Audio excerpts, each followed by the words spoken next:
नमस्कार मित्रांनो, अस्सल हाताची चव या मराठी यूट्यूब चॅनलमध्ये तुम्हा सर्वांचे स्वागत आहे। तर आजच्या व्हिडिओमध्ये आपण बघणार आहोत मूग डाळीची भजी।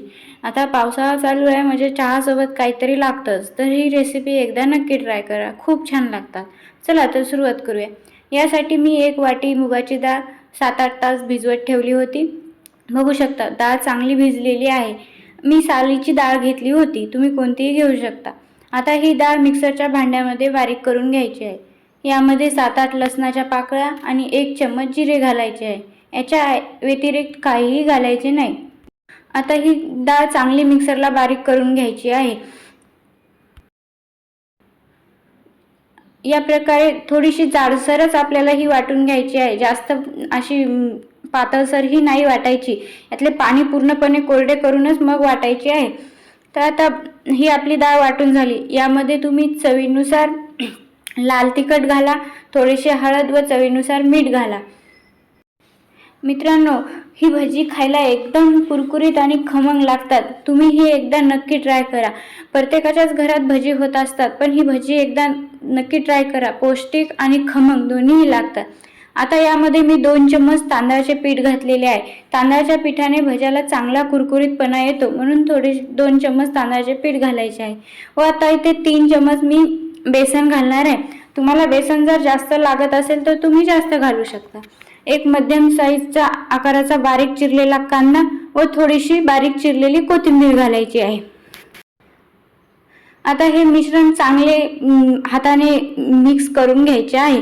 जास्त पातळ करायचे नाही, कारण की मग भजी मऊसूत पडतात। त्यामुळे थोडेसे घट्टसरच हे मिश्रण तयार करायचे आहे।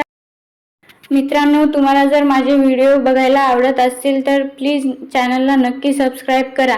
आणि हो, तुम्हाला कोणकोणते व्हिडिओ व कोणत्या प्रकारच्या रेसिपी बघायला आवडतात तेही कमेंट करून सांगा, म्हणजे मी त्यासारख्या रेसिपी तुमच्यासाठी तयार करत राहील। प्लीज मित्रांनो, एक नवीन असाल तर सबस्क्राइब करा, लाईक शेअर कमेंट नक्की करत जा आणि हो, व्हिडिओ बघत जा।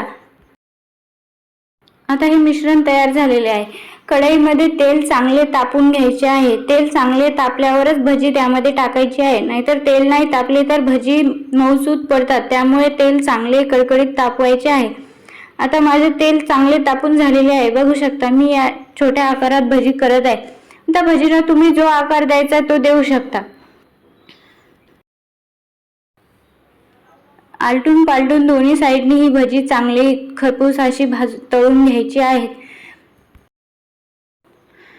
मित्रांनो, मुगाची भजी ही खायलाही खमंग आहे, तसेच शरीरासाठी पौष्टिक आहे।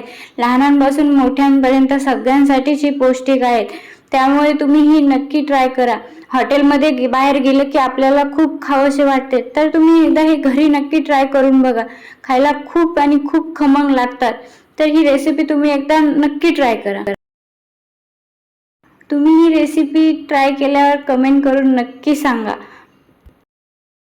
मित्रांनो, तुम्ही हे व्हिडिओ माझे कुठून बघतात तेही कमेंट करून नक्की सांगा, म्हणजे मी तुमचे आभार व्यक्त करू शकते। बघू शकता मित्रांनो, आपली भजी तयार आहेत। हे बघा, खायलाही खमंग आहेत, तसेच दिसायलाही चांगले आहेत आणि कुरकुरीत झाले आहेत।